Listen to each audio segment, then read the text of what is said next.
Hello, welcome to the Sutliffian Report. And we have quite a show for you to talk about what qualifications an imam has. But today, as we're a Christian show, and we always start first with a reading from God's Word. Today, we're reading from Acts 15, 1 to 5. And certain men which came down from Judea taught the brethren and said, Except you be circumcised after the manner of Moses, you cannot be saved. When therefore Paul and Barnabas had no small dissension and disputation with them, they determined that Paul and Barnabas and certain other of them should go up to Jerusalem unto the apostles and elders about this question. And being brought on their way by the church, they passed through Phoenice and Samaria, declaring the conversion of the Gentiles. And they caused great joy unto all the brethren. And when they were come to Jerusalem, they were received of the church and of the apostles and elders, and they declared all things that God had done with them. But there rose up certain of the sect of the Pharisees which believed, saying that it was needful to circumcise them and to command them to keep the law of Moses. Think about this claim of the Pharisees. They had been taught circumcision was a requirement to set them apart in the flesh. It was a hidden physical separation of who they are. Genesis 17:7 reveals this covenant was specifically for the Jews. For this passage speaks of the promised land as part of God's promise. Genesis 17 also speaks of how circumcision was an act that must be handed down and performed on children on the 8th day, and also on those who would be with them in devotion to their God. Christians believe that their faith can be taught to them by their parents. It can be held by parents. But that being a Christian is totally the choice of the individual. Paul, who had been a Pharisee of Pharisees, understood the meaning of the circumcision and understood his and Barnabas' call to share Christ with the Gentiles. The two of them had seen not only the changed hearts, but God's actions in and amongst the people. They were returning to share those joys. They were not there to boast or claim that they themselves had done anything, but that they had been witness to many miraculous actions of God simply by being willing vessels. Now, because they went unto Gentiles, they were being told those things that they had seen of God were wrong. I think Paul and Barnabas knew better. That's why they were going to deal with it. I kind of sit there and laugh when I read that. Like, okay, tell us we're wrong, but the truth is you got to stand up for what you believe is right. And I think that's the danger we're facing today. We have a huge amount of society that is afraid to say something is wrong.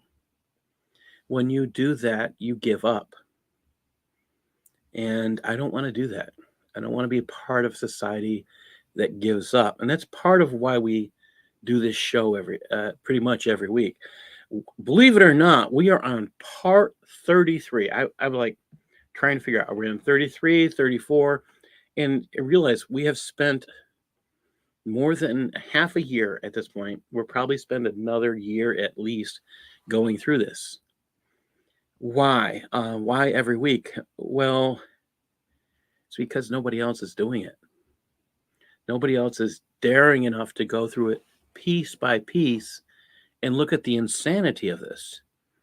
And unfortunately, the truth of the matter is this is very, very insane.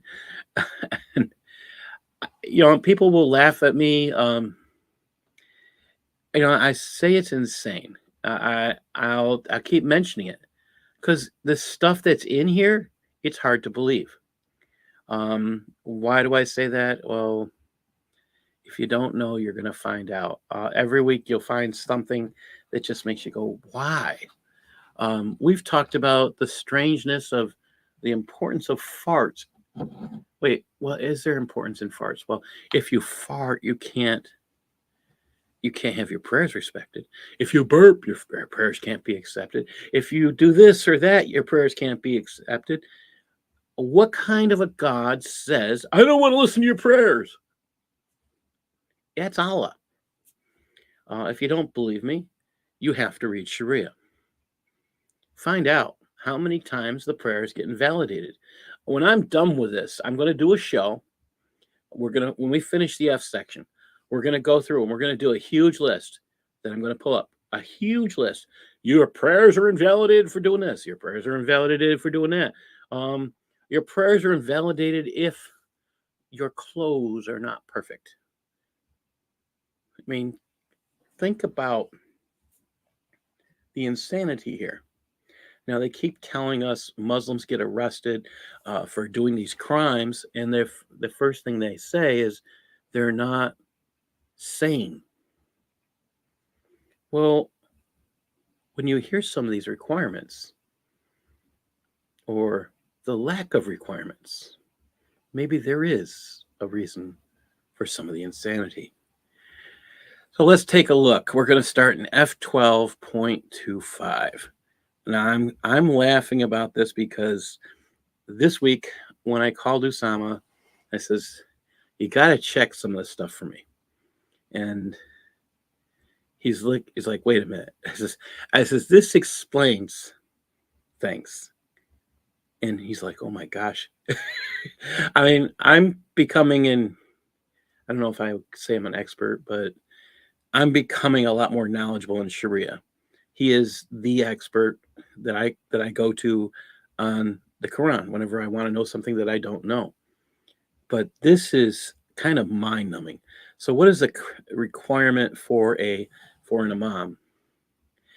So Sharon, I'm going to start with you. Can you read F12.25 down to number 3?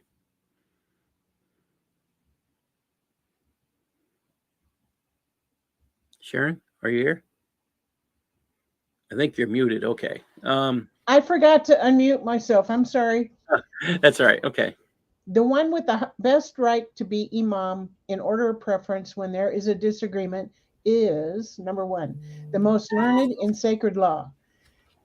Example, the rulings concerning with prayer. Even if he has not memorized any of the Quran except the Fatiha. Since the Stop right there. Wait a minute. So do they have to know the Quran? No.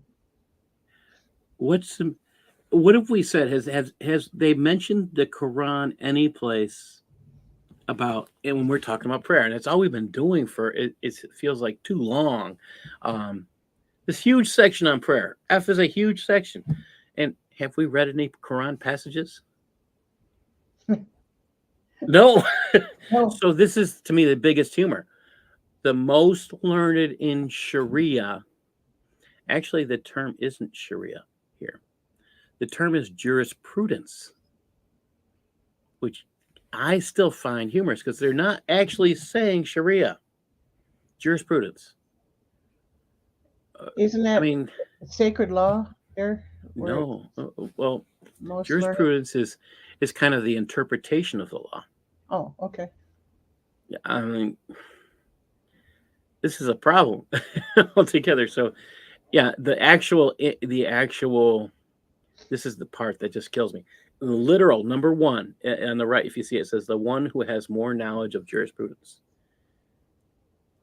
That is not even saying Sharia. That's where I'm saying there's some difficulty. So you're going to read someone's interpretation of Sharia. Oh. So you're not even becoming the most knowledgeable in Sharia. You're becoming the most knowledgeable of someone's interpretation of Sharia. That could be problematic by itself. What if your version disagrees? Well, there's different versions of Sharia, but I mean, this again should make you think. Sharia is more important than the Quran. According to this statement, for you to pick an imam, the imam has to know Sharia.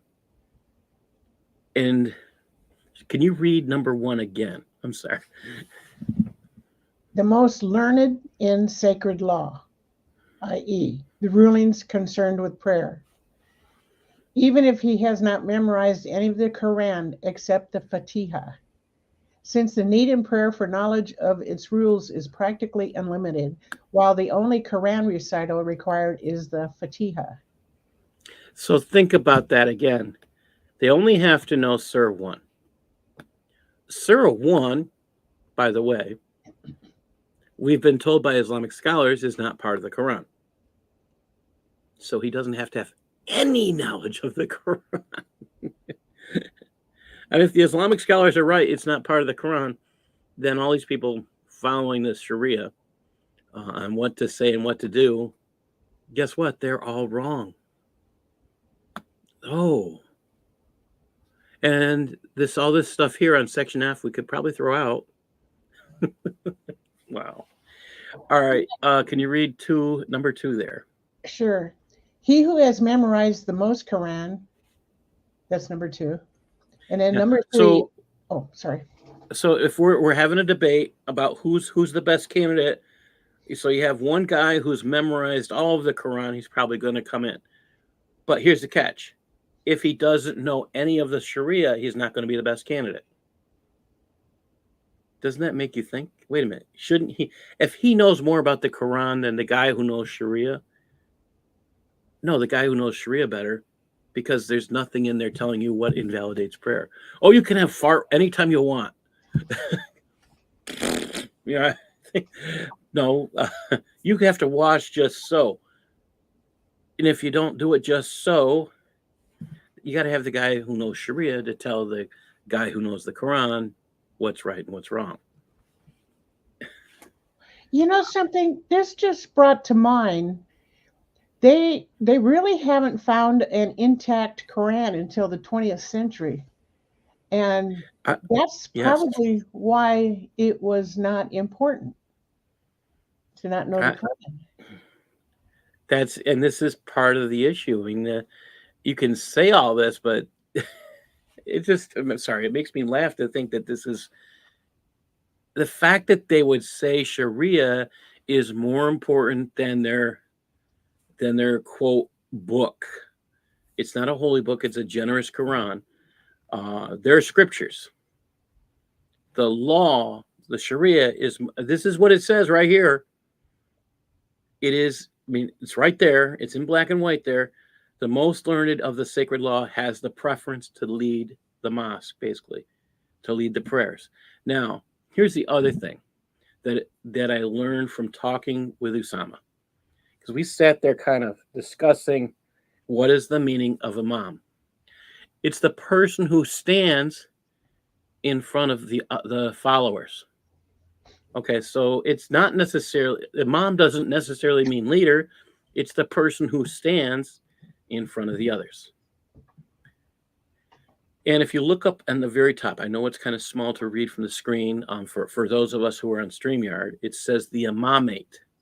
And that's where this is coming from. I'm sitting here laughing because I was trying to figure out, is that really what it says? And he said, yes. I was like, okay, this just is weird. An imam is just someone who stands in front of others. There's nothing here saying he's a great leader. There's nothing here saying that he has a lot of authority except for leading prayer. So can you have a mosque where the imam is not the leader? That should be something we should all be thinking about, because he doesn't know the Quran. Here's the other part of this. If you don't have to, again, number 1 said the most learned in sacred law, and it gave the exception. If you haven't memorized, the only thing you had to have memorized was Fatiha.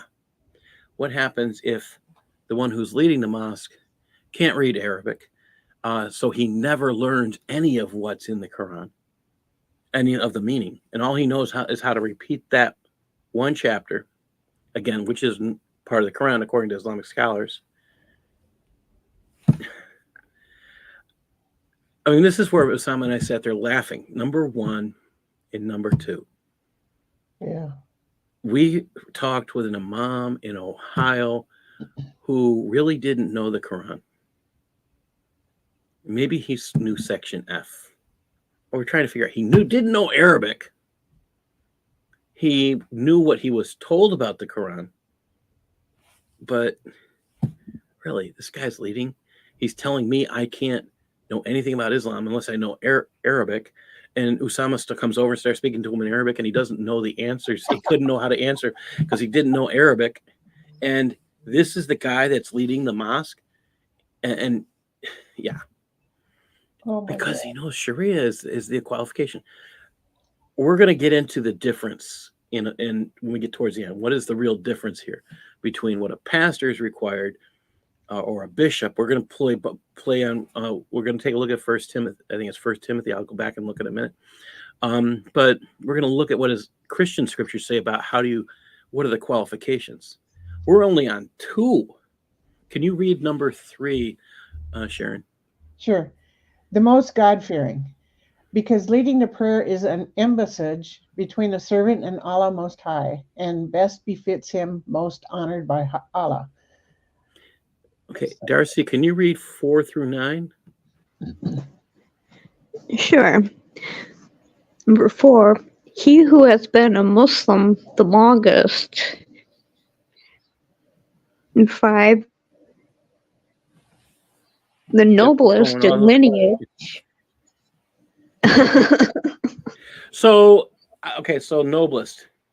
Oh, my dad was Muhammad. So was my dad. My dad. Really?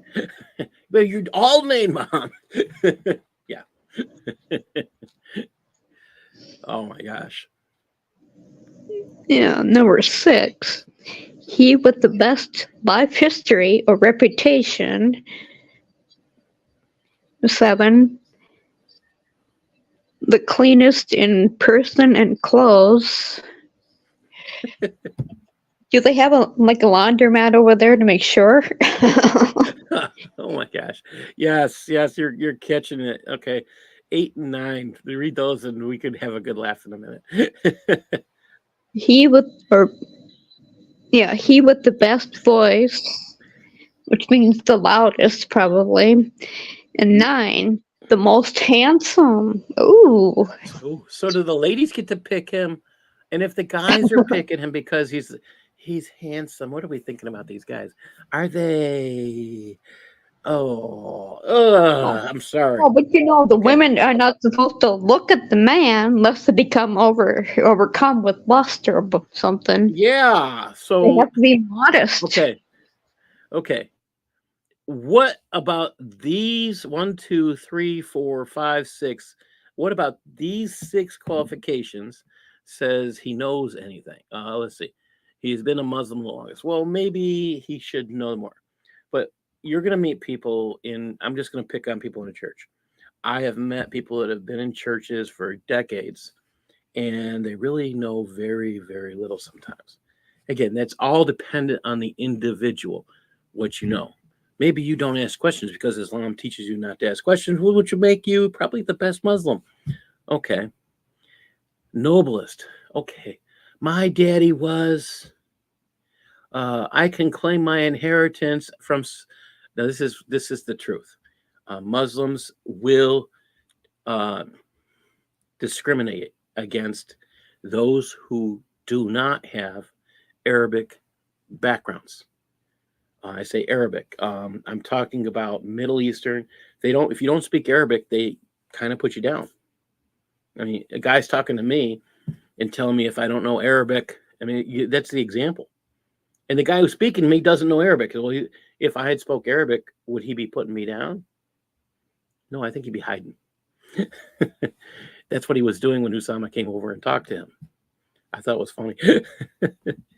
All right. That one's going to make me laugh for a long time. The noblest in lineage. Oh, well, you're related to Abu Bakr. Or you're related to Uthman. Yeah. Prove it. Best life history or reputation. I get those 2 things I think are important. Your reputation. And within the Christianity, I would say that's actually important. You don't want the guy who has the reputation of being the rapist or the guy that has the reputation of being the child molester. Oh, wait, no, I'm sorry. That's acceptable in Islam. Okay, so what am I talking about? Well, you have a prophet over. Well, actually, he's not a prophet. He's a messenger if you read the Quran. You have a messenger, and he is having a relationship with a little girl. Again, you'll find this unfortunately happening around the world because they're allowed to marry children. And what kind of reputation does that guy have? Kind of gross, if you ask me. Now here's another part that makes me think. It says the cleanest in person. So he takes a shower every day. Thank you, God, he takes a shower every day. But does he wash his clothes? Notice there's 2 qualifications here. You can clean yourself every day, but if you don't wash your clothes, you're done. The other guy's getting the better job. Maybe like Darcy said, maybe they don't have a washing machine. I don't know. Oh, and they gotta have bleach too, you know. Oh yes, because of the white for the imam. Yes, that's correct. Hey, my question is, do they wash their clothes in the cleanest dirt? You know how they wash themselves? Oh, yeah, because they got to wash that woman off of them. Don't forget that with that clean dirt. All right. The best voice. You know, I will say there are some, and these are only men that can be picked. There are some incredible voices out there. You sit, and I'm talking about people who do radio, and you'll hear their voice, and it resonates. You'll feel like you could go someplace, and you just, some voices will just attract you. I mean, I get that point, but is that really a qualifying point?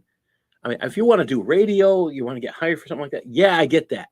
Where your face isn't supposed to be pretty or anything. But this is a guy who's standing up in front of everybody, and the quality of his voice really matters. And then the point that really scares me, the most handsome.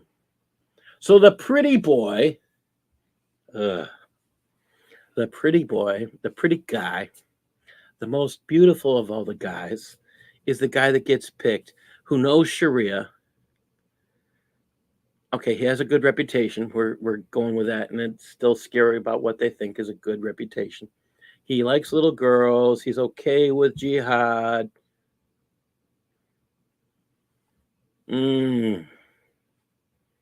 He doesn't know anything but Al-Fatiha. And he doesn't have to know it in his own language. He just has to know how to repeat it in Arabic. Now, the part that got me, if you look on the right, and this is, you notice number 1 is there. The qualification number 2, it says he who has memorized the most Quran. That's missing. It's not there. Seeing, knowing the Quran, memorizing the Quran is not important in order to become the Imam. They want us to think it's important, but it's truly not important to be an Imam. That should be freaking us out, because it explains some of the stupidity we keep encountering. We get people who call themselves Muslims and they've never read the Quran. They call themselves Muslims and they've never read the Hadiths. This should bother us. It should bothers just bother me. us. It really bothers me because when I bring up their own sources written, they don't know it. And it's really, really hard. I mean, the truth is, it's really hard to have a conversation about what somebody believes when they're so clueless about what they believe. I mean, I'll say this. My pastor has been doing this service. He calls it, this class, he calls it ABC, all about Christianity. And it goes on for a few months. And after you take this class for a few months, then you can join the church. The idea is that you become grounded in what the church believes.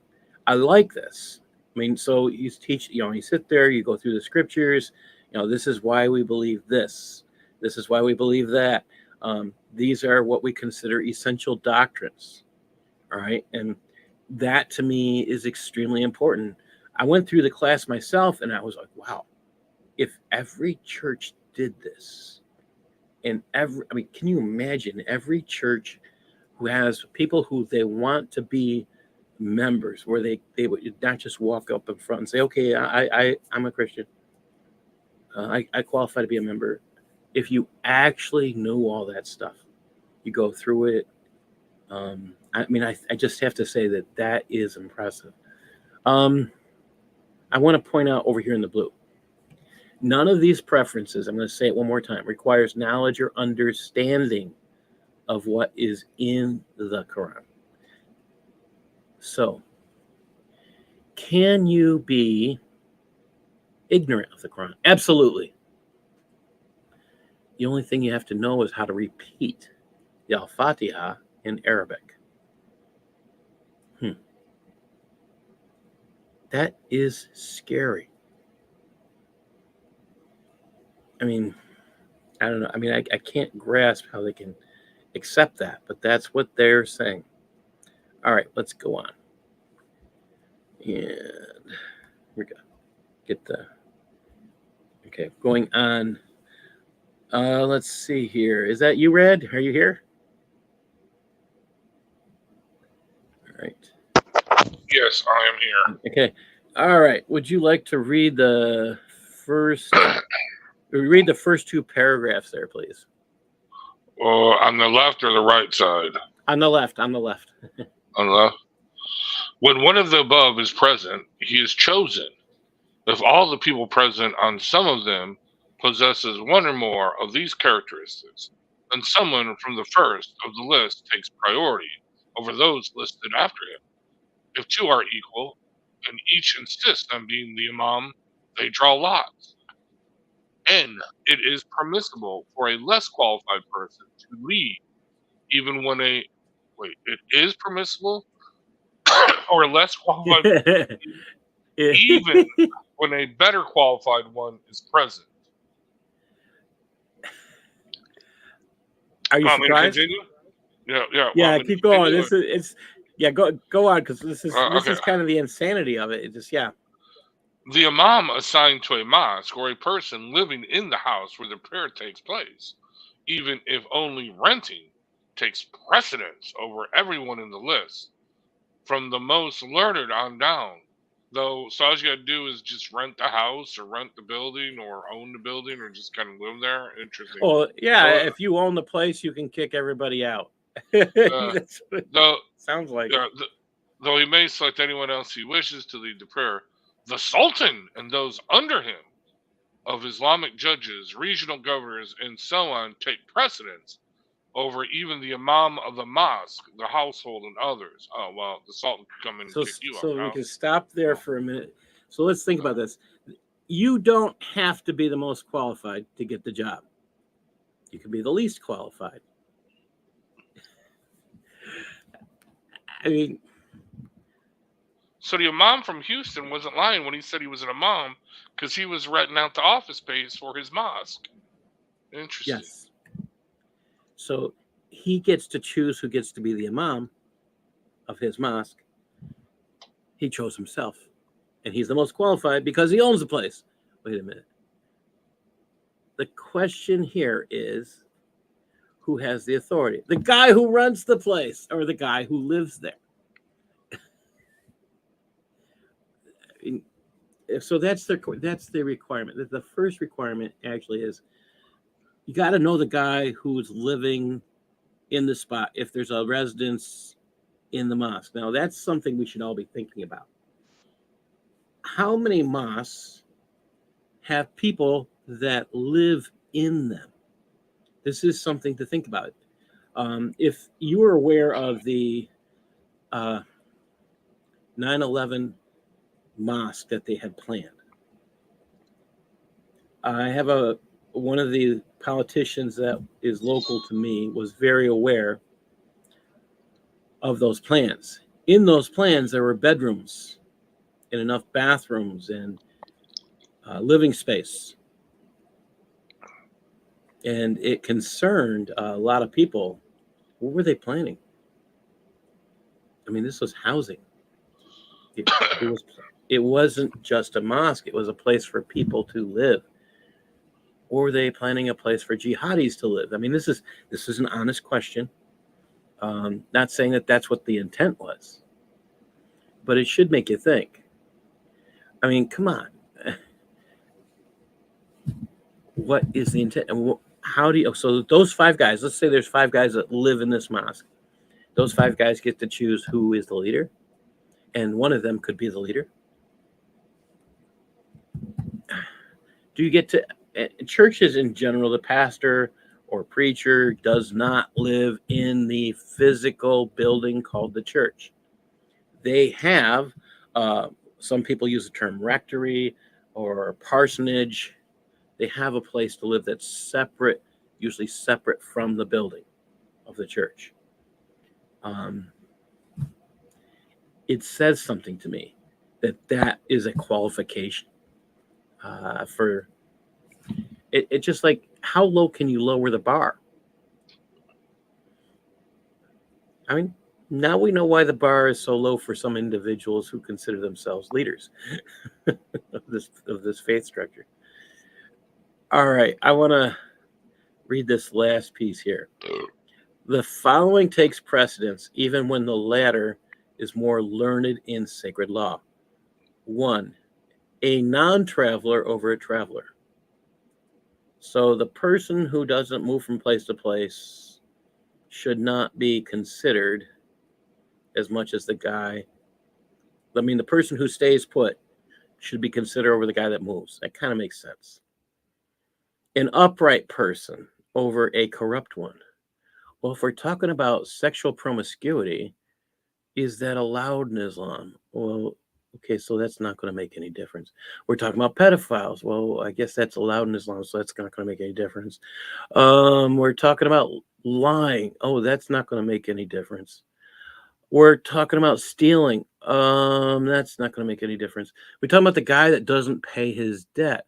Well, you're allowed not to go to the mosque if you don't pay your debts.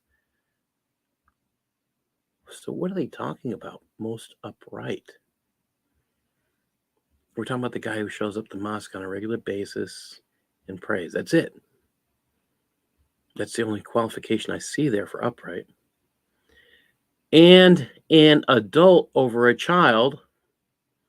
Okay, you don't want a child leading you. I get that. And then there's a sighted and a blind person are equally eligible to lead the prayer. Take a look at this on the right, number 4. This is in the Arabic. Even if the other one was better in understanding and knowledge, if you were a slave and memorized the Quran, a free man who knows nothing about the Quran is more qualified. So a slave who is more intelligent and knows more than you has no rights compared to the free. I kind of get that. But to say the person who is smarter but has a lower rank than you can't qualify, that's really what they're saying. Here's another thing to think about. So they're enslaving Muslims. And becoming Muslim when you're a slave doesn't set you free. Another thing to think about. And John Wilson, you are 100% right. That's, I live in New York State. And let me just say that there isn't a patriot in this state that wasn't aware of and fighting. And that's why it didn't happen. So, yes. Yeah, it's just blatantly disrespectful. And have they put a mosque in New York City in the area? The answer is yes. Because we have libs in New York City, running New York City, and they don't want you to know that. I don't think they care about respect. That's right. It's a symbol of conquest. Yes, it's exactly it. It's exactly it.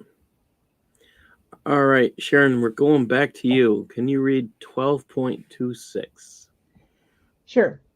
It is offensive for someone to lead a group at prayer when most of the group dislike him for a reason recognized by Sharia or sacred law, such as wrongdoing, not taking precautions against filth, najasa, having a blameworthy income, keeping the company of oppressors or the immoral, and so forth.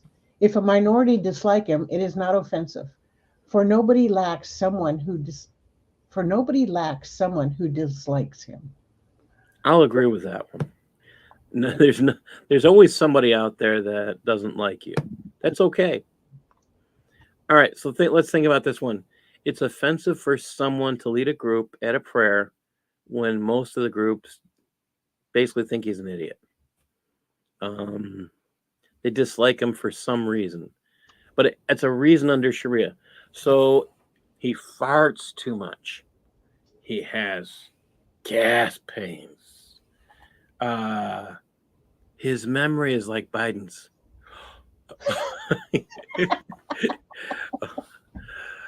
Can you tell me where I was, what I'm doing? Where am I? Well, that's not going to work for somebody doing prayer. Yeah, that would cause a problem. I mean, I've actually seen a church where the people within the church body were not allowed to pick the pastor. The pastor was sent to them by what I would call a governing board, like the bishop. They assigned that pastor to that church, and they didn't like him. Well, the numbers went down, and I kind of agreed with their reason for not liking him. And let's just say he moved on. It's, yeah, I kind of get this part, but at the same time, here's the part I find interesting. O is, in truthfulness, a note, such as wrongdoing, taking precautions against najasa. Okay, not putting filth on your, I mean, it's filth. What about the guy who has not cleaned his woman off him? He hasn't cleaned himself off, cleaned the woman off himself. Hey, we run a family show here, people. Well, I mean, he just touched a woman, not anything else. Oh, That's it. That's all we're talking about. Yeah, just shook her hand. Yeah, he just shook her hand. He's got to go get that good dirt. Yeah, get that clean dirt, because women are dirtier than dirt. Yeah. So, Darcy, can you read F12.27?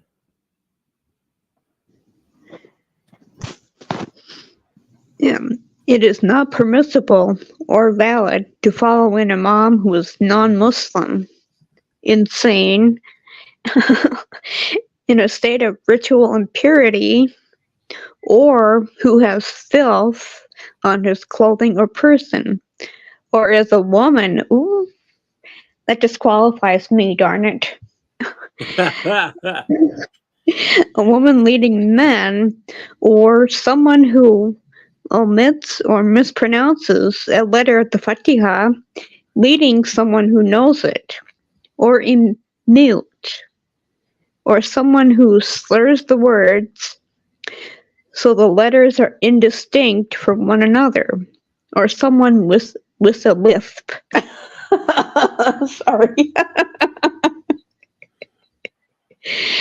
If after the prayer one finds out that the imam was one of the above, then one must make up the prayer, unless the imam had filth upon him that was concealed, or he was in a state of ritual impurity, in which case one does not need make it up.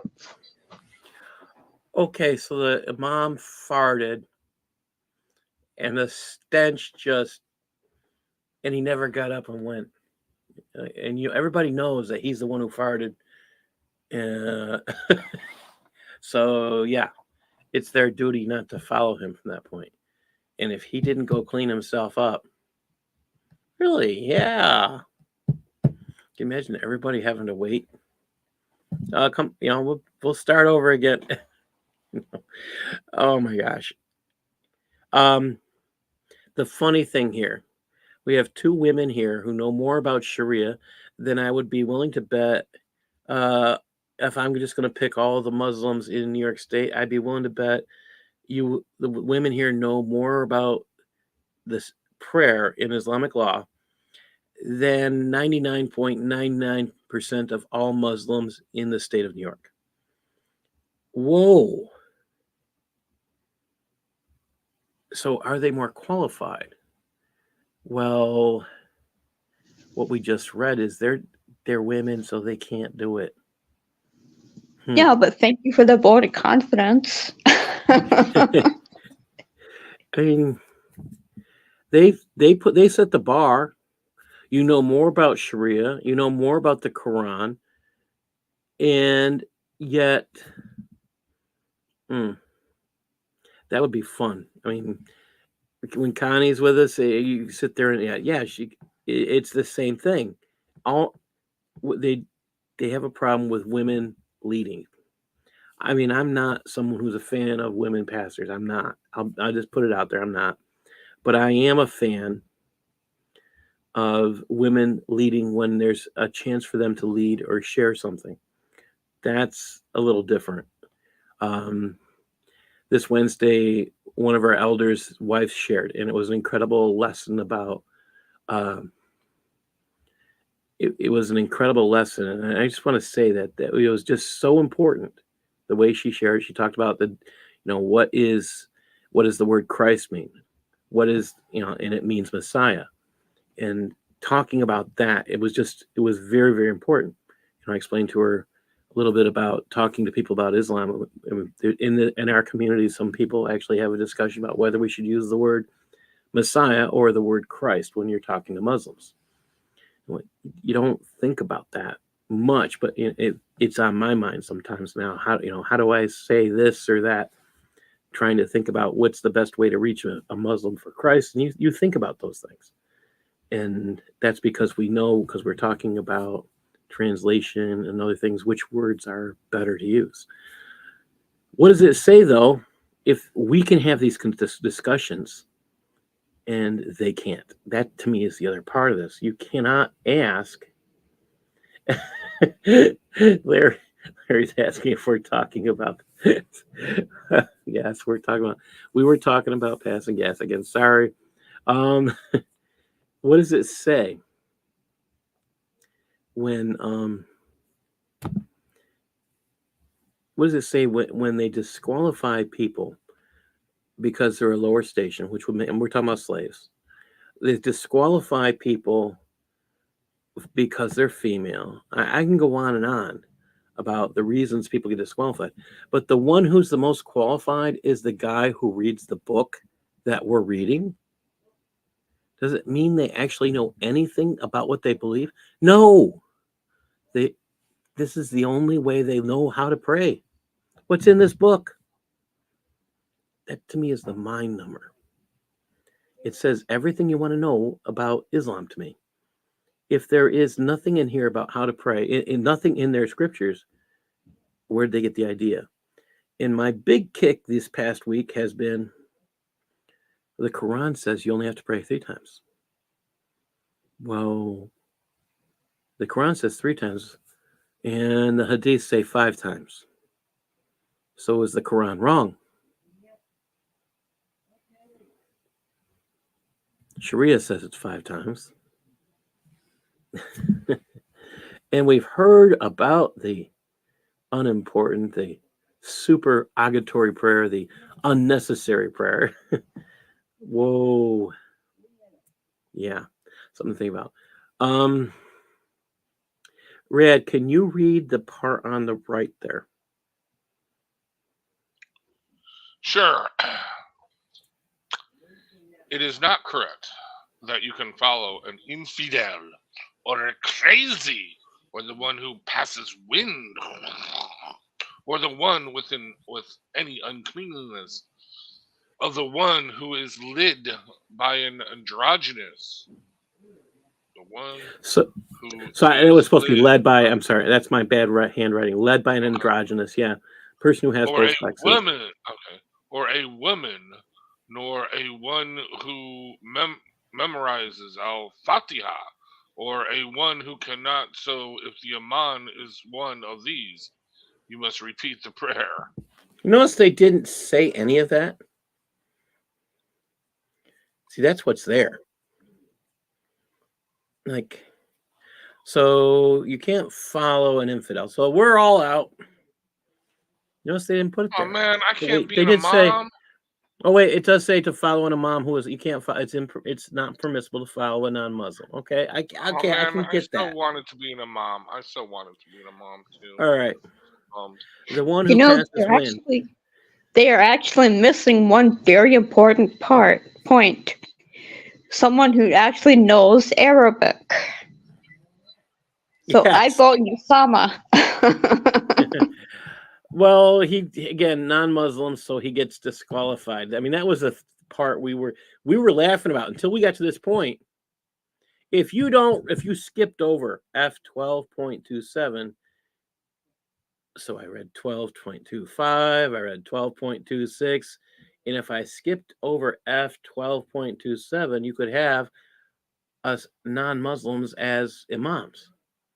Whoa. Hey, we'd start telling you who the Messiah is. What does this Messiah mean? Yeah, you can come pray, but I'm going to take that opportunity to teach you who the Messiah is. Oh ho! Yeah. You know what killed me? I mean, I sat here like, he's translating this. I'm like, wait, that's not there in the English. It does not say. I mean, the passing of the wind, okay, that would be the Najjas, the guy who, again, they're trying to clean things up. They always seem to hide the fart stuff. I don't know why they want to hide it all the time, but they do. And then they talk about the androgynous person, the actual person who is born with both sexes. Interior, there's usually there. It's very, very rare. There's a second connection. You usually have the organs of a female or a male. You don't have both. And what I mean by that is you may have the outside appearance if you're androgynous, but you only it's extremely rare that you would have both. And I don't know how you could physically do that, but that's the reality. Is it a birth defect? Absolutely. So think about this. They're not going to trust a woman who, and then the person who memorizes one of the, I'm sorry, let's leave this last part here. Nor a one who memorizes the Fatiha, or one who cannot. So if the Imam is one of these, you must repeat the prayer. This is just, yeah, something to think about. Going on. Okay, Sharon, can you start with number 1 there? The group prayer is valid when the Imam is performing a supererogatory prayer and the follower is performing a prescribed prayer, or vice versa. So I had Usama look at this, and he's like, this Arabic is so bad it doesn't make sense. Like, I mean, I get it. It's archaic. I looked at how can they have that little bit of Arabic and all this English, but pay attention here. So when you look at underneath 4, all that stuff is added. It's notes. You see all this stuff in number 2 from it's the stuff in parentheses, the stuff for A, that's all made up stuff that's added. All right. And the word supererogatory, it means unnecessary. So when the Imam is performing an unnecessary prayer and the follower is performing a prescribed prayer. So how is the follower performing a prescribed prayer if the Imam, the leader, is performing something unnecessary? Maybe he has to make up a prayer. I don't know. It doesn't make sense to me. Yeah. Can you read number 2 also, Sharon? Sure. When the Imam is performing the noon prayer, Zuhr, and the follower is praying the dawn prayer, sub. I don't know how to I'm not going to try to pronounce that, to be honest. i.e., when the type of prayer differs, or vice versa. So the group prayer is valid if the imam is performing the noon prayer and the follower is performing the dawn prayer. Really, you're doing two opposite things, and one requires you do this amount of bowing, the other one requires you do this amount of rakas. Like, so you can't be following.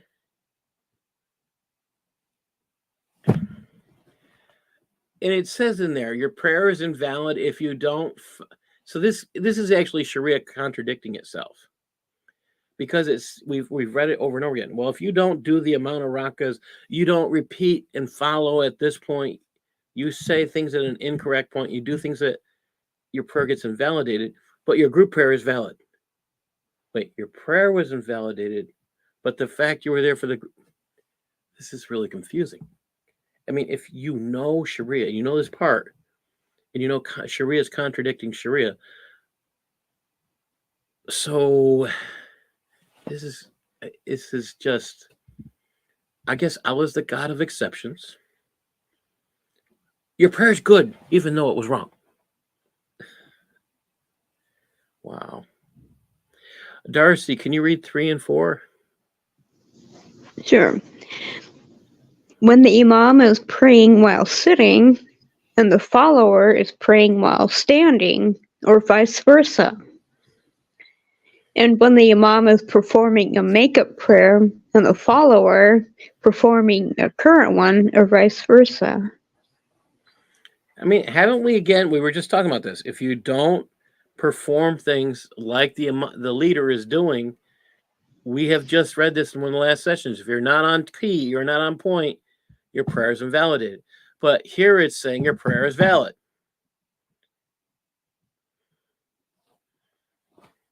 This is confusing. I mean, you're not supposed to be doing something different, is what we've been reading. And yet here it says that you can. Sharia contradicting which is precisely why Muslims are told, don't question. You don't read, you just memorize and repeat. Rinse and repeat. Yeah. Rad, I'm going to give you the next page. So here we go.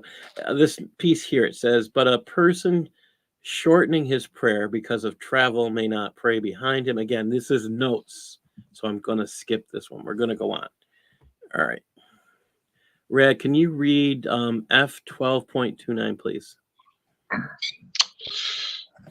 It is valid for a Shafi to follow the leadership of an imam who follows a different school of jurisprudence, whether the follower is not certain that the imam has omitted an obligatory element of the prayer, though if certain the imam has omitted one, it is not valid to follow him.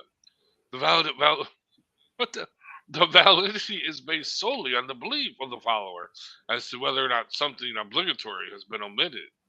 So stop right there. This Islam is complicated, dude. I'm telling you, man.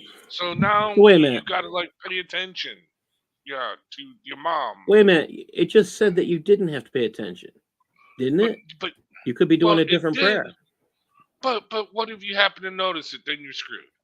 You know what I mean? Then you gotta, see, the whole thing is you gotta be blissfully ignorant of everything in Islam to make sure that you don't violate anything. Exactly. You know what I mean? And that's actually one of the things it said. If you don't know this, okay, your prayer is good. Well, actually says that. Is it a hadith or is it in the Quran where it says? It's in the Sharia. You're talking about 5101. Don't ask any questions. Don't ask any questions. Yeah, don't. If you don't want the answer, don't ask the question, or something like that, right? Yeah. No, it's just don't ask questions. Do not trouble yourselves, O believer, by asking questions that you do not know the answer to. Because if you did know the answer, it would cause you to sin. So don't ask, don't tell, I guess. It's sad. It's sad. I mean, just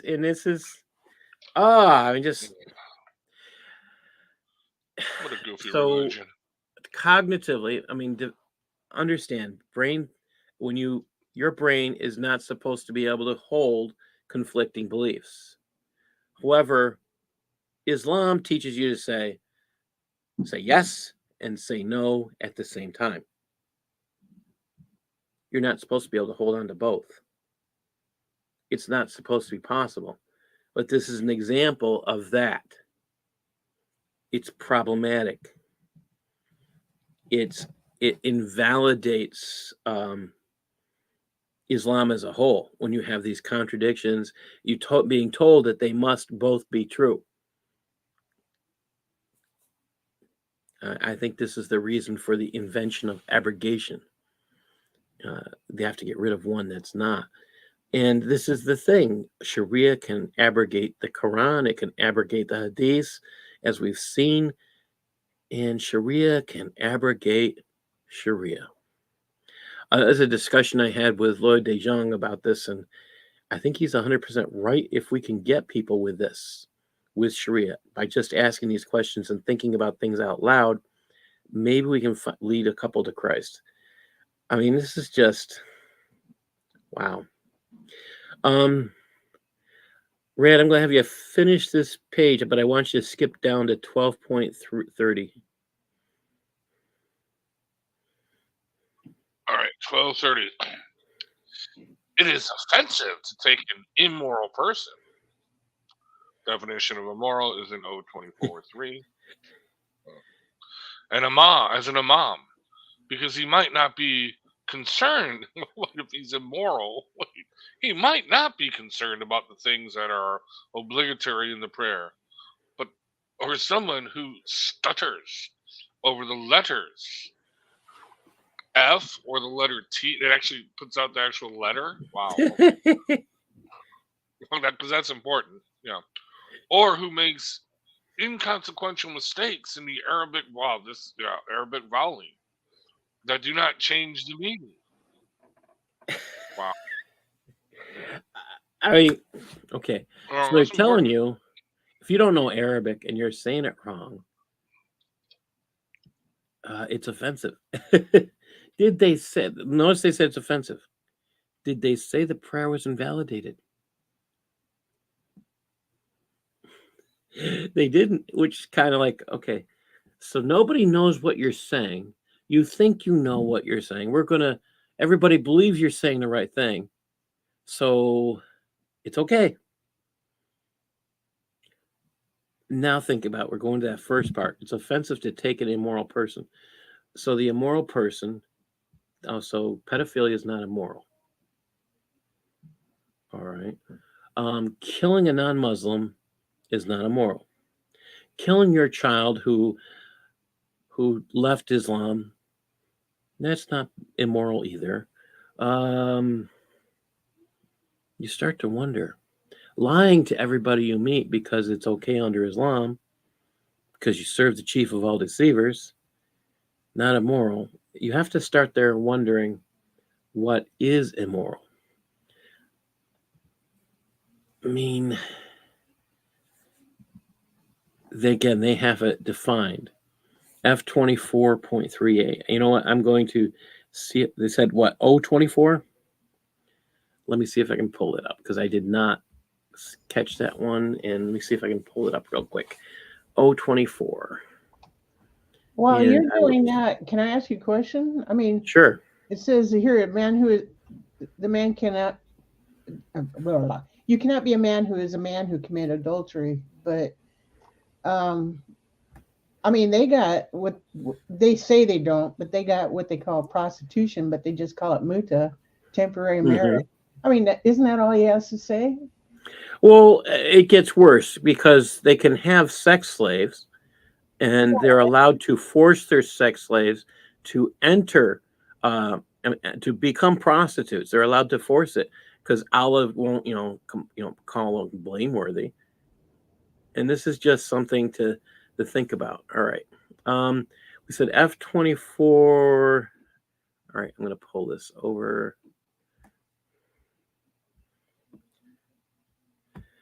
And I'll just make this a little bit bigger. Okay, let's. Okay, everybody can see that? Yeah. Yeah, I'm good. Okay. All right. So I think it was F24. I'm just going to pull this down for just a second. Just want to make sure. At 024.3, right? You just deleted it 020 off the screen. Okay. Okay, 024.3. Okay, that's 024.2. And we're going down 024.3. And this is about, and I find this humorous, has committed an enormity, meaning something severely threatened against in an unequivocal text from the Quran or Hadith. Though if someone who commits such an act then repents and is felt to be sincere, he regains his legal uprightness.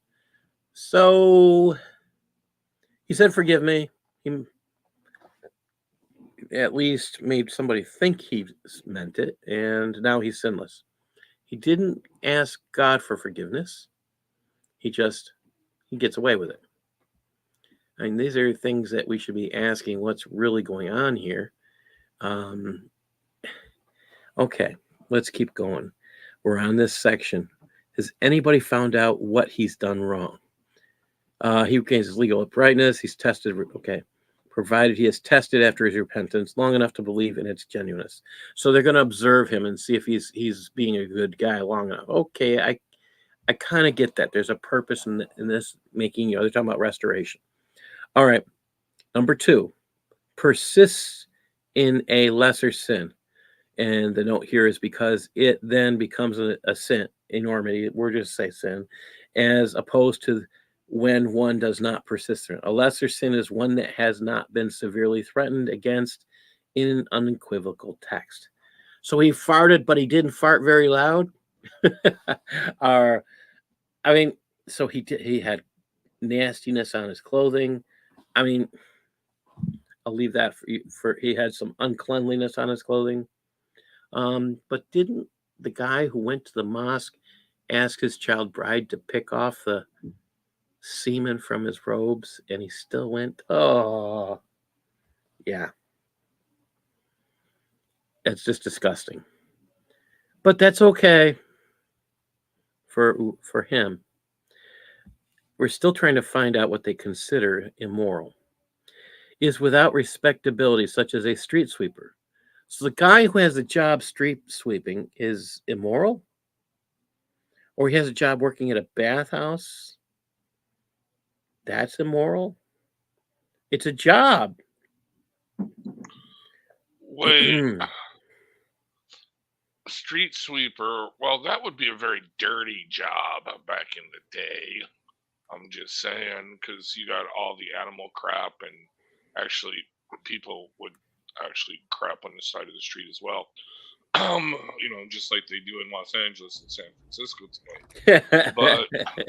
But how would that make them immoral? I mean, it would be a very dirty job. But they're doing something that's actually needed. Exactly. Yeah, exactly. So, I mean, unless because that would probably be slave work or kafir infidel work. So, you know what I mean? So, That's and what get down to the bottom. That's I what was I'm just thinking. going to say that. Because non-Muslims are ordered to do that.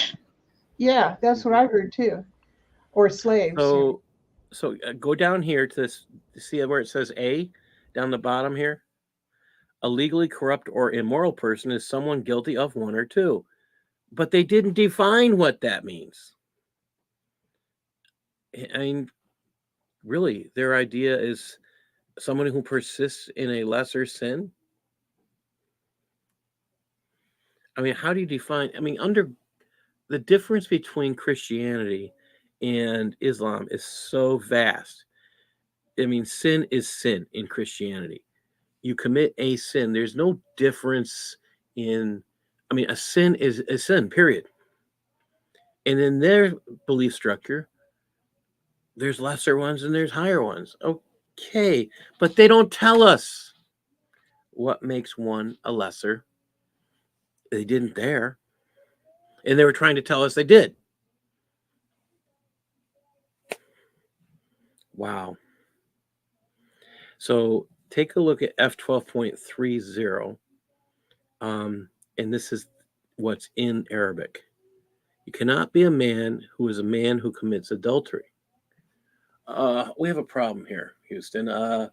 We have a guy who they call a prophet who had permission to have sex with any woman who wanted to have sex with him, even if they were married. So the messenger of Islam, Qatham or Muhammad, the titled Muhammad, if he's allowed to commit adultery, it's not adultery if you have sex with a non-Muslim and you rape her, because that's part of jihad.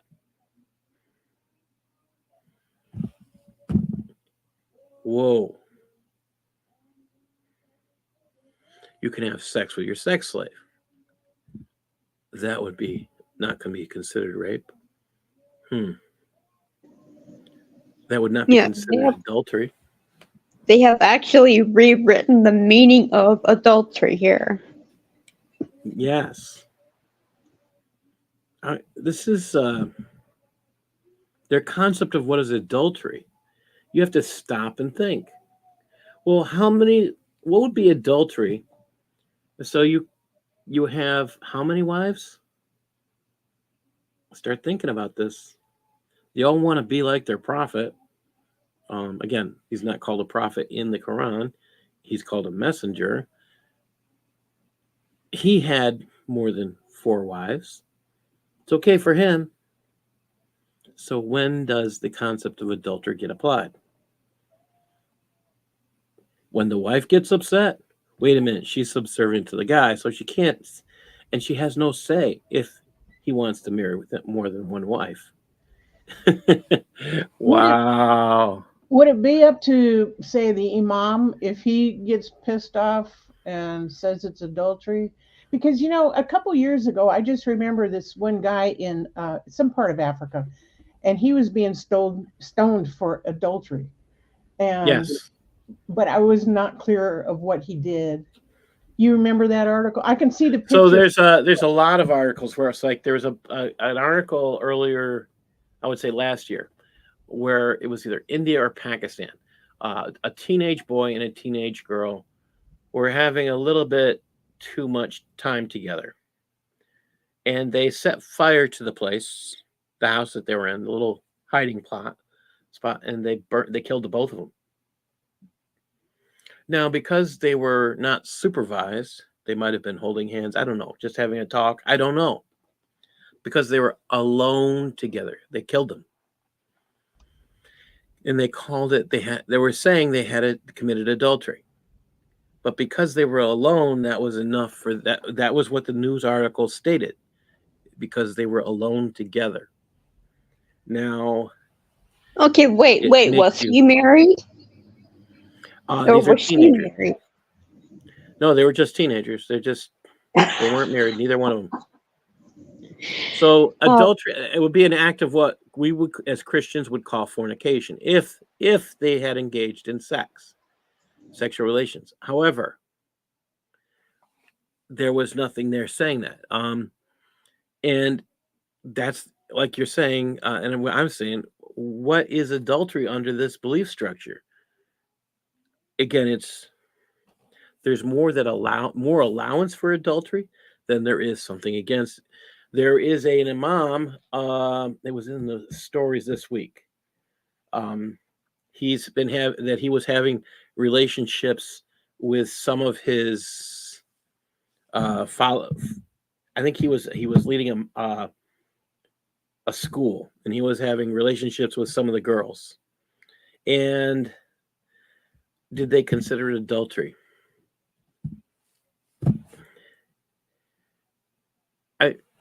You got to sit there and wonder when do they? I think when somebody gets upset, they say stuff, but yeah, they should pull them out and railroad them. There's a whole bunch of statements you can think about, but when the leader of your faith can have sex with the married women and with the single women and with, yeah, you start reading all the allowances he has. Ugh. Now you have to ask that question. If he's allowed to do that and he's the perfect man, what does that mean? All right, let's keep going here. We're trudging ahead. Sharon, can you read 12.31, please? Sure. When there are two or more male followers, it is sunnah for them to stand behind the imam. A single male follower stands on the imam's right, and if a second follower arrives, the newcomer stands to the imam's left and says his opening Allahu Akbar, after which the two followers move back, little by little. If they cannot move back for lack of room, then the imam moves forward. Wait. If, okay, there's two or more guys in the room, they're standing, whether they're standing behind him or wherever, all right?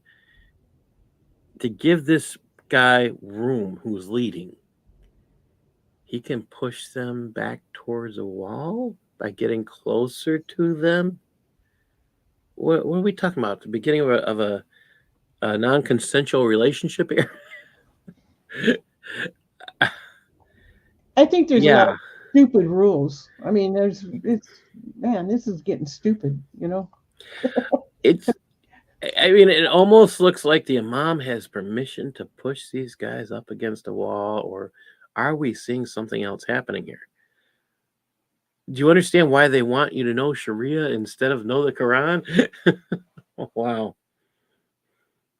Darcy, can you read 12.32, please? Sure. When there are men, boys, and women present, the men form the front row or rows, then the boys, and then the women. This is about the rule for husband and wife. The wife prays in a separate row behind the husband. If the men's back row is incomplete, it should be completed with boys.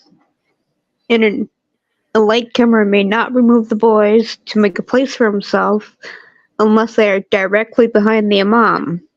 Those who form a new row behind a row that is incomplete do not attain the merit of group prayer. So, okay, you come in, you're and they're still forming rows, and because your row is incomplete, you no longer get the benefit of group prayer. So you're praying in the middle of the road. Wait, that invalidates prayer too. Okay, so can't pray in the middle of the road. Wait a minute, what are they doing in France? Praying in the roads? Are they doing that throughout Europe? Yeah, praying in the roads, and all of those prayers don't count. Oh boy. Yeah, you're not supposed to pray in the way, which means on the road. Okay. It's too bad a bunch of women with dogs, walking their dogs, don't walk in front of them. Oh, Just saying. make sure you bring a black dog while you're at it. Yeah. Yeah. I'm waiting for the non-Muslims to catch on. Start bringing, every time you see them that are deciding they're going to pray out in public, you just bring your puppy dog, little puppy, might be black, women, and just show up. How about a picture of a black dog? Would that count? Or you could probably fart, or you could, this sounds mean, you could probably fart and people would want to leave. Not sure who did the farting. I mean, I don't know. Did they do it? The rule of thumb is whoever smelt it first dealt it. Oh my gosh. So latecomers, yeah, this is the point. Exactly, Houston. What are the latecomers supposed to do then? Make a new row in front of the women and steal people from... Yeah, it's a good point. And this is the insanity of this. Some of these things just simply do not make sense. And this is supposed to be law. This is the best of Sharia. All about prayer and invalidating prayer. So if you come in late, Your prayer don't count because you had to make a row and you didn't fill it. Oh, scary. Can you read that last line there, Darcy? Sure. A woman leading women in prayer stands in the middle of their first row. You know, I find that interesting. The leader. I see nothing wrong with it. Sorry? I said I see nothing wrong with that. Being in the middle in a row, praying in a mosque. I mean, so she's leading, and you're telling me the guy in the row above in front of her, is not going to notice? I mean, there was a part we read where guys were showing up so they could pray behind the women. And now they're saying, oh, no, the women have to stay in the back, so you can't stand and look at their butts anymore. Okay. I mean, this is Islam. I mean, it's perverted. It's just, yeah.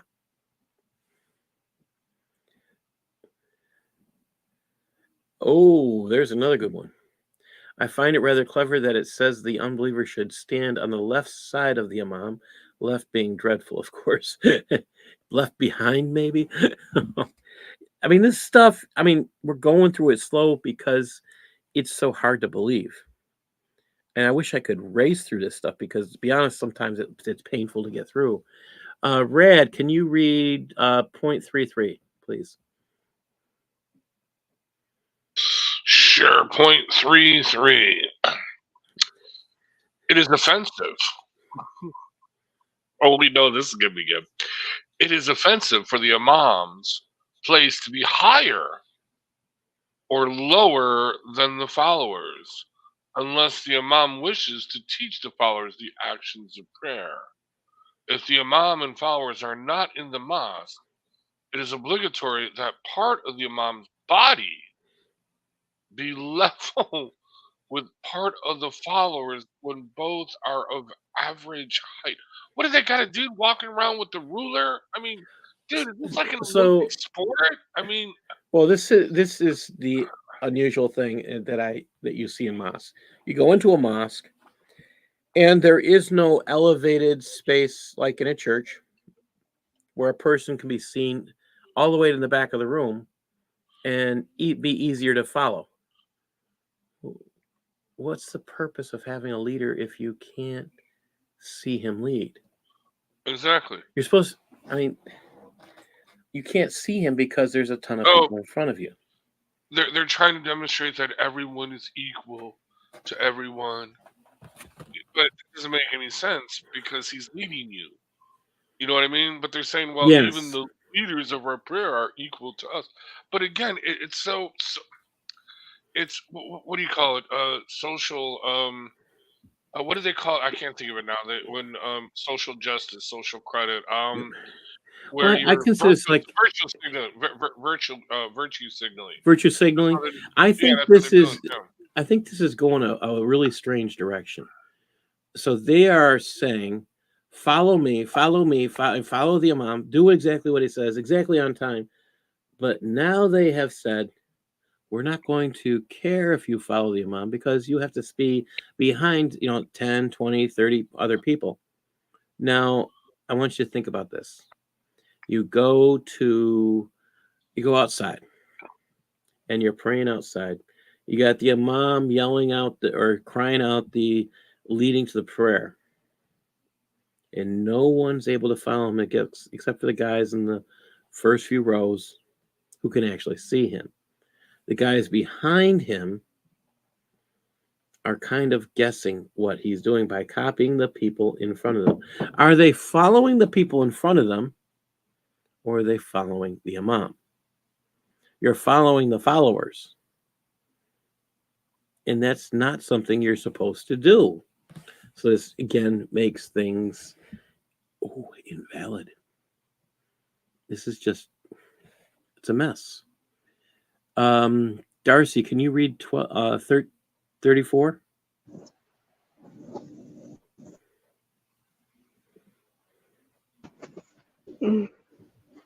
Sure, sorry. A latecomer to a group prayer who does not find a place in the last row should stand behind it. Begin his prayer with the opening Allahu Akbar, and then indicate to someone in the row to stand with him by drawing him back. And it is recommended that the person selected cooperate by stepping back. This is only if the latecomer does not expect anyone else to come. So you're the last guy in there, and there's no one to be with you. So you grab the guy who was the last guy before you, and you pull him back. And wait, I mean, isn't this causing So you distract the person that was already there before you, and they have to start over, apparently. This is... So in a church, one of the jobs of an usher is, during prayer, ushers will put their hands on the doorknobs and not let people come in to cause distractions. This implies that distractions are allowed from the outside, where people can enter during prayer and be a distraction. Prayer is something that's supposed to be personal. Well, in Islam, there is no personal God. So it kind of makes sense, but it's kind of frustrating at the same time. You got these guys walking in. Okay, guy shows up the last few minutes. We read a ways back that if you show up last, you still get credit for everything. But we just read a few minutes ago that if you show up last and your row isn't filled, you get no credit. Now you got to start asking yourself, what? Again, we're seeing these contradictions within Sharia. Since Islam isn't, people who follow Islam aren't allowed to ask any questions, I hope they're listening. Because if Sharia is allowed to contradict Sharia, which rule do you decide to accept? This is scary stuff. It just boggles the mind. Sharon, can you read 35, please? The follower's prayer is invalid if his heel is farther forward than the imam's. He should be farther back than the imam's heel, even if only a little, but not more than 1.44 meters, for otherwise the merit of group prayers is lost. Unrewarded, though not legally invalid. Okay. You got to get a meter stick out and you got to measure 1.44 meters. Really? I think Rab's right. You got to bring a ruler. Oh, a meter stick. You got to whack each other over the heads. Oh my gosh. So in a mosque or a place of Islamic prayer, you will have designated boxes sometimes. And this is why. The 1.44 meters rule. I don't know who came up with the idea of 1.44 meters. The humor here, whoever came up with the terminology 1.44 meters, really, were they using meters during the days of Muhammad? Were they using meters during the days of the first four caliphs? I don't believe that's even close to accurate. Where did they get the idea? No, maybe Sharia is a lot newer than we think. It's got to make you wonder. All right, let's go on. 12.36. Rad, can you read that one, please? All right, which one? 12.36. Okay.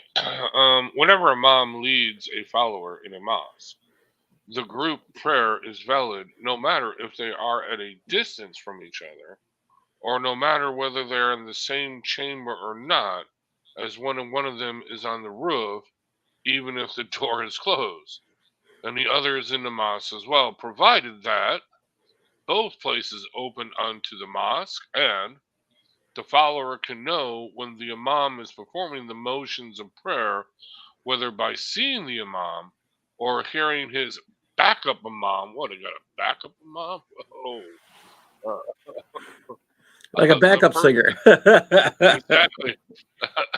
The person repeats the Imam's Allahu Akbars and salams in a loud voice so people can hear. Multiple interconnected mosques opening unto each other are considered as one mosque, and so are the mosque's outer courtyards, even when there is a walkway between the courtyard and mosque. Okay, so this is interesting. One, well, bizarreness, but it's interesting. Whenever a mom leads followers in a mosque, the group prayer is valid. Okay, so I mean, think about this. We're told by Jesus Christ to go into a closet or whatever, or to in our sacred room or whatever, and pray in our softest voice.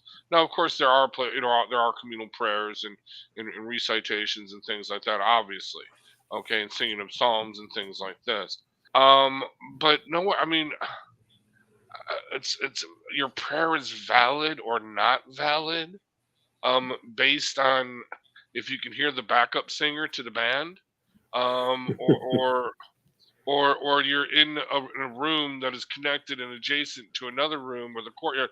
I mean, it's just this legalism. It's just so bizarre and antichrist. It really is antichrist. This is an anathema to Christ. Yes. So here's the other thing. Pay attention to this part. I'm going to go through it. It says the group prayer is valid no matter if they are at a distance from each other and no matter whether they're in the same chamber or not.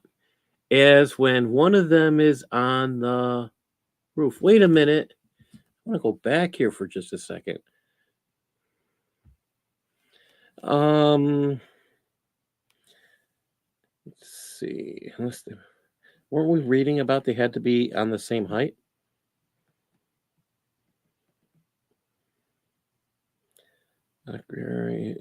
When was the same height? We were just reading that.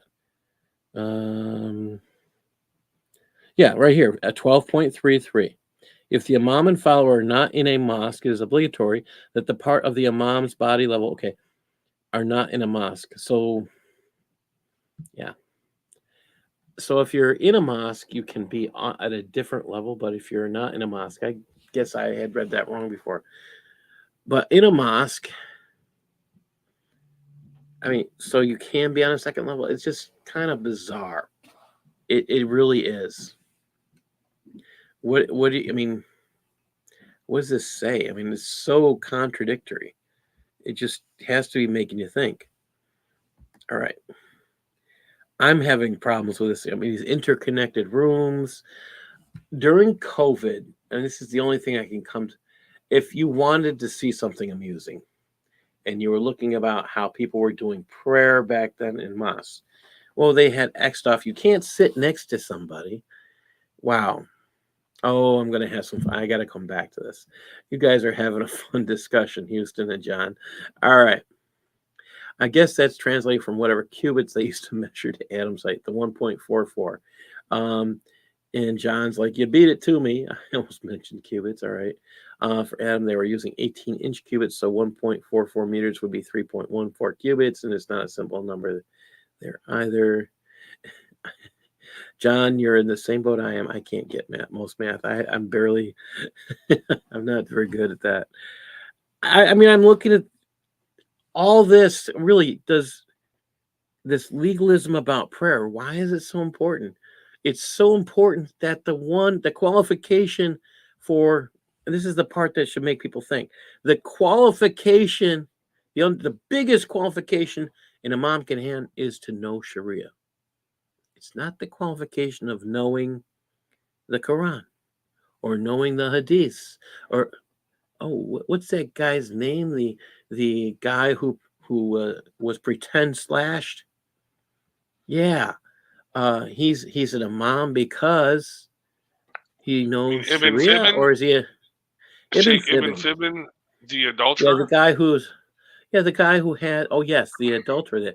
So again, an adulterer. He had sex with another man's wife. No, he married another man's wife while she was still married to him. So yes. And the dude actually gave him his wife's number because he was having marital problems, and your mom was going to fix it for him. And yeah, he fixed it good, all right. I'm just saying. Yeah, I've seen enough on that. Like, okay, so according to this, what we've read today, if we accept, we can go back, poor Ibn Fibbin. I don't think Ibn Fibbin qualifies as having, we can play on that. All right. We can go back here. Ibn Fibbin, 12.30, you can't lead. It says that in Arabic. Yeah. Ibn Fibbin. That's what they should be capitalizing in. F12.30. It's what it says in Arabic. Oh, Ibn Fibbin. Goodbye. Yeah. Too bad for Yeah, you. we'll see you later, ketchup man. I mean, this is the insanity of this. So Ibn Fibbin's out. And we're going on. Okay. Let's talk about what the Bible actually requires. And this is where I think we have to think about things. What is the truth about stuff? My concern here is if we're going to talk about the reality, 1 Timothy 3, what makes us different? I think that's actually extremely important here. Why is Christianity standing out as different? And this is, I say, extremely important. And I'm just going to pull this over. So 1 Timothy 3:1, it says, this is a true meaning. If a man desire the office of bishop, he desires a good work. If a bishop then must be blameless, the husband of one wife. Now we really know what adultery means here. Vigilant, sober, of good behavior. So he has to have a good reputation. He has to be known. I mean, he can't be out there drinking every night. Well, the Muslims aren't supposed to be out there drinking, so I'll give them that. They're not supposed to. Given to hospitality, apt to teach. Okay. Not given to wine, nor striker, nor greed of filthy money. But patience, not a brawler. He's not out there fighting every night. And he's not desirous of things that belong to others. That's what covetousness. One that rules well his own house, having his children in subjection with all gravity. So his children should be well behaved. So we're looking at how this man lives. That's the big thing we're looking at. All right. How does he live? Those are things you can see. If a man doesn't know how to rule his own house, how shall he take care of the church and God? Not a newbie. Wait a minute. When we read Sharia, was a newbie allowed to lead? Think about that. The newbie was allowed to lead, but if he has more qualifications, he has a better voice. Oh, he's cleaner than the guy who's been there longer, so he can lead. Oh, wait. He rents the place, or he owns the place, so he's allowed to lead. Oh, yeah. Okay. No, doesn't work under Christianity. And notice this part. Not a novice, lest being lifted up with pride, he fall into the condemnation of the devil. There's a purpose for newbies, new Christians, to be staying, waiting. They need to grow. And it says, moreover, he must have a good report of them which are without, lest he fall into reproach and the snare of the devil. Likewise, must the deacons be grave, not double-tongued, not given to much wine, not greedy of filthy money, holding the mystery of the faith in a pure conscience. This is one of the things you got to think about. You have to be faithful. The mystery of the faith. I like that terminology because it's kind of hard to explain the word Trinity, and it doesn't exactly. Not everything we believe is. I mean, it's pretty logical, but sometimes faith is the evidence of things not seen. That's my best way to put it. You can have faith, and sometimes you just have faith. You know you're supposed to have faith, and miracles happen. That's my best way to put it. All right. Going on. Verse 10. And let these also first be proven. Then let them use the office of a deacon, being found blameless. So they're not going to have things against them. 1 Timothy 3:11. Even so must their wives be grave, not slanderers, sober, faithful in all things. So this is something to think about. You're married, you're only allowed one wife. Your wife can't be out there cussing. She can't be out there saying nasty things. She's got to be sober. Okay. She's got to be faithful in all things. And this is one of the reasons why believers, Christians, disciples of Christ, need to look for that Proverbs 31 woman. It's a tough thing to find. Let's keep going. Wait a minute. Is this the qualification for the guy? Part of his qualification is the woman he chose. Think about that.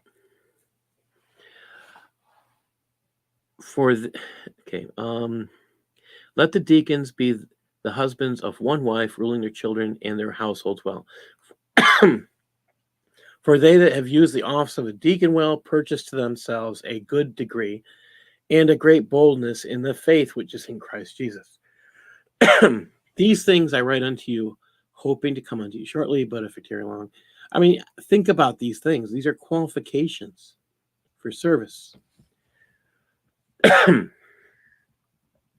Reputation and the faith is mentioned in here.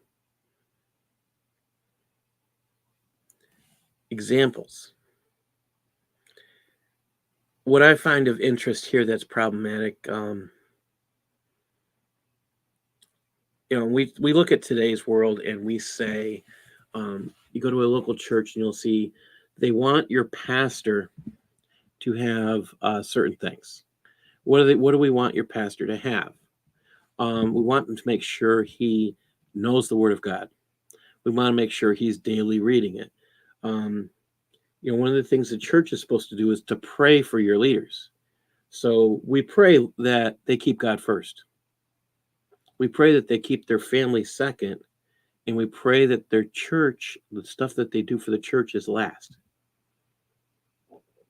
And if you're following section F that we've been reading, that's not there. There's no component about putting God first. They said, like they're talking about immoral. They're not talking about putting Allah first either. So Allah could be last on their mind. There was nothing there about them not being greedy, really. Well, I get to collect money. If you actually read the Quran, you'll see most of the times they pray, they collect money. Should be start ringing some bells. What are they doing? These are things to be concerned about. Not happening in the church. It's not comparable. And this should be something to think about. And I'm going to end up, I think I'm going to leave it. I'm going to do this last one. I'm going to stop here and I'll go back and change the beginning. I think it's important that we think about what are the qualifications for the jobs we have? What are the qualifications for the simple things like and what we're talking about today? I think about how simple things should be. Sometimes simple is best. If you have someone who's supposed to be leading you in a job, if they don't know the job, but they know the rules about the job, are they really going to be able to do their best? The guy who's supposed to be the leader of your prayer group, he knows there's a Bible. He's heard about it. He's read some rules about Christianity.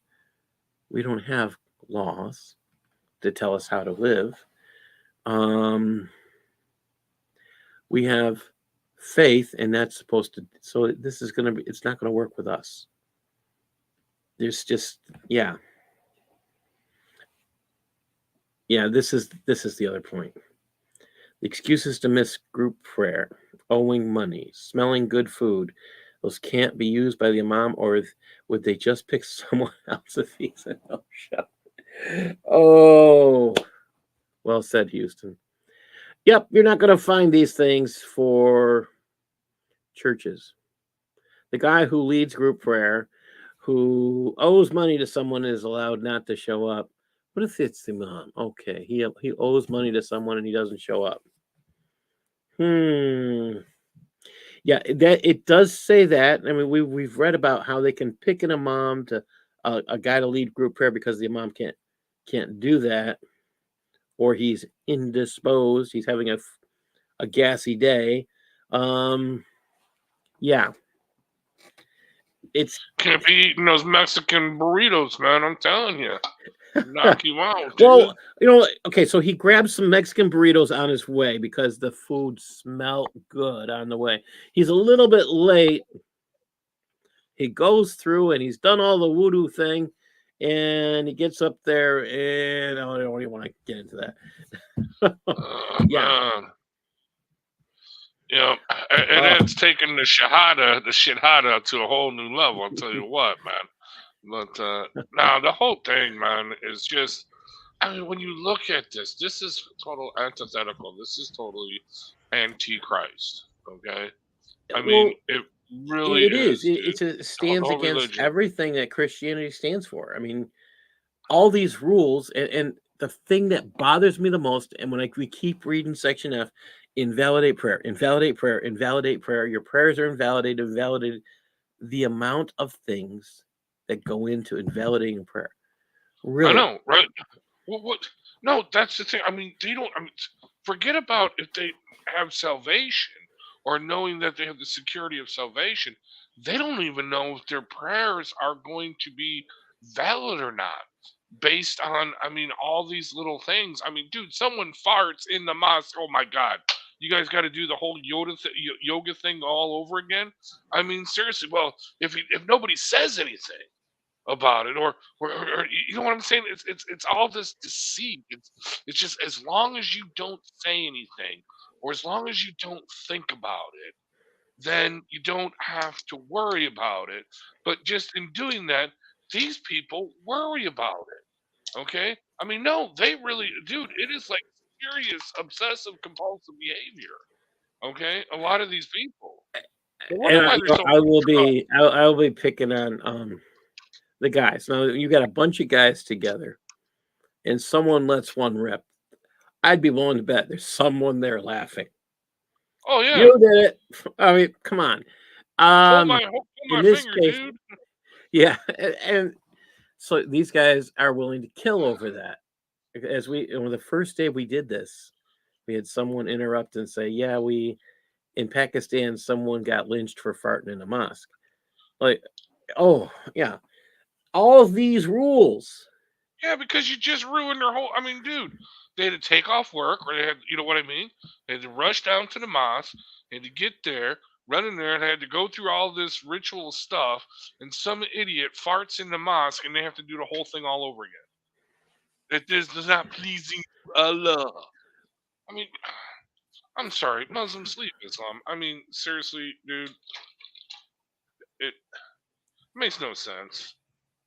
There's so many problems with the invalidations. I'll be honest, there are some things I think that you have to stop and think about, which I've tried to do. I've tried to be straightforward and honest when I think something. You should have an imam who has a good reputation. But if your imam has a good reputation and he's saying, okay, yes, murder is okay. Well, you know. Yeah, I guess that's okay. Well, didn't we just talk about immoral? Your definition of immoral is kind of scary. Okay, you can have Nihat Awads out there saying, yeah, go October 7th. They killed children by baking them in an oven. They raped women and did things to them that are unspeakable. And yeah, and this is one of the leaders of your faith structure, gross. Sorry, not moral at all. Anyone who endorses that, not moral at all.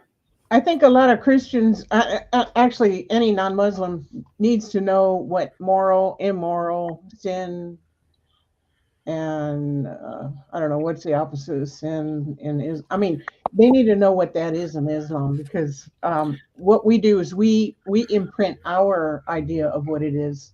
It's not. Well, in Islam, this is the biggest difficulty.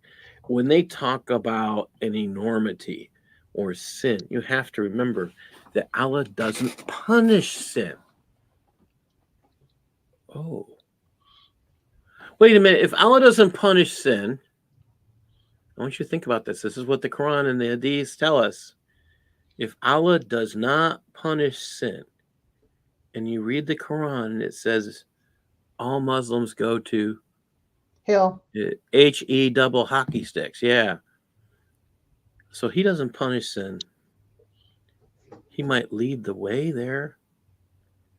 This stuff should be making people think. It obviously doesn't. They got the fear factor that controls them, not thinking. And if you don't ask questions, and that's again the whole purpose for this show, is to look at this stuff in Sharia, Islamic law, and ask the very questions. Why we do this is no one else is doing this. It needs to be done, because even the Muslims do not ask the questions. Okay, that's what it says. Okay, that's what it says. But this contradicts this. We can't believe both things at the same time. It's a problem. But you see, I thought dualism was a part of Islam. Dualism. It is, and that's it is. So dualism in Islam, in most cases, they can say something to you and me, and they can hold the opposite belief. Yeah. So they'll tell us jihad means struggle. Yeah. But when in reality they're lying to us, and it means war against the non-Muslim. Yeah. Okay. So they have lied to us. That's the duality. But when the things are directly oppositional and there's no lying going on there, they haven't attempted to deceive anyone. And this is for them, this is like the Sharia we just read. I mean, talking about different levels. Okay, you're outside, you can be on ground level, but you put the Imam on a soapbox. Oh, because he's short. Ooh, okay. I mean, okay, he's the Imam because he's cute. Ugh. He's the Imam. I mean, he's the Imam because he knows Sharia. He can repeat the chapter in the Quran that is not part of the Quran. But if you ask him anything else, hey guys, don't ask this guy anything. He's not the brightest light bulb. Oh, really? You're gonna go to this guy and trust him? Oh, well, he owns the space, so he can do what he wants. I mean, it sounds like some people we know about that lead their own little show, so to speak. Yes. It's kind of scary. But he doesn't do that anymore. He got demoted. Evidently, the lawyer he was renting the office space from kicked him out. But oh yeah, there's all kinds of stuff about the Imam in Texas. Yeah. I want to say this. I think Darcy has nailed it. Choose this day who you will serve. Jesus, the living God, or the best of deceivers. One of the things I don't know if you have ever joined a group on Facebook called Islam is Dying. I recommend it to everybody who is listening. Go to that Facebook group, Islam is Dying. I'm in that group, yeah. Oh my gosh, I'm having so much fun. And one of the things I will say for a lot of the things that are said is, that are complaints against Christianity is you're putting your ignorance on parade, and they don't understand, which is kind of humorous. They're telling us they know nothing about what they're saying. They're telling us they don't read for understanding. They're telling us they don't have no clue what Islam teaches. This is so oppositional to any other faith structure. There's no requirement of knowledge of the actual scriptures to lead. This kind of, no matter how many times I'm going to hear this, no matter how many times I'm going to go over this in my head, it's never going to make sense. How can you lead a group in prayer when you know nothing about the God you're supposed to be praying to because you haven't read the scriptures? You know about the law. That's it. That's the only requirement. Why is that? Because there's nothing in the hadith, nothing in the series, nothing in the Quran that tell you how to pray. Here's my suggestion. Look at one thing. You'll find in the Quran, it consistently tells you, ask those who are the believers, the Christians. Ask those who are the Jews. When you don't have answers, ask them. We're going to do what? We're going to search our scriptures and give the answers. How do we pray? In the Christian world, sometimes we pray on our knees. Sometimes but we're allowed to pray standing, sitting, any position. We don't have to bang our head in the ground. We don't have to lay ourselves down on the ground. And we believe you should be praying fervently without ceasing. Oh, that means any place you are, no matter what you're doing, you can be praying. It also means we're not out there, hey, look at me. Not allowed to do that. When you guys get yourselves all together, that's what you're doing. Hey, look at me. Those are vain repetitions. You're not praying. I wish Muslims would understand that one point. If all you're doing is repeating something someone told you about, that you should do this, start asking, where is this in the Quran? It's not there. Who told you that this is the way you have to pray? Well, it's in Sharia. So where in Sharia does it say to do this stuff in the Quran? That it's in the Quran? It's not there. What about the Hadith? It's not there. The Quran says pray 3 times a day. Why does Sharia say 5? Oh, that's in the Hadith. So you're telling us, Muslims, start asking yourself these questions. Now, I'm just going to put it out there. If you have left Islam because of what we're talking about, my suggestion is that you do one thing. I'm going to recommend you read the book of read the book of Matthew. And the reason I recommend the Gospel of Matthew is it really defines the term Messiah. Islam talks about the word Messiah. And they use this word Isa, which is not Jesus. Jesus is the Messiah. He is the fulfillment, the anointed one. He is the fulfillment of the scriptures. This is why he is God. He's both full man and both full God at the same time. Only the guy who is both full man and full God can fill that bill as having died and rose again. Can you kill God? The answer is no. Can you kill the body? Yes. Is God physical? He put on a physical coat when he went into Mary and was born as Jesus. It was a coat, is the best way to put it. Was he here physically? Absolutely. Did the body of Jesus die? Absolutely. Did it raise from the dead? Absolutely. Oh. So was God ever dead? No. This is a cool thing. And he did all that so you can be forgiven for your sins. And he did it for you.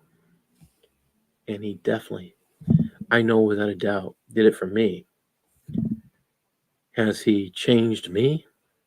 This is the thing I think is the coolest thing. He changes you from within when you make that choice for Christ. Make that choice to follow Christ. It's up to you. And if you do, please contact Usama Dakdak with Straight Way of Grace Ministry, or contact me. Let us know that you've made a choice for Christ. Thank you, everybody. Good night. Thanks for watching and God brother. bless. All right.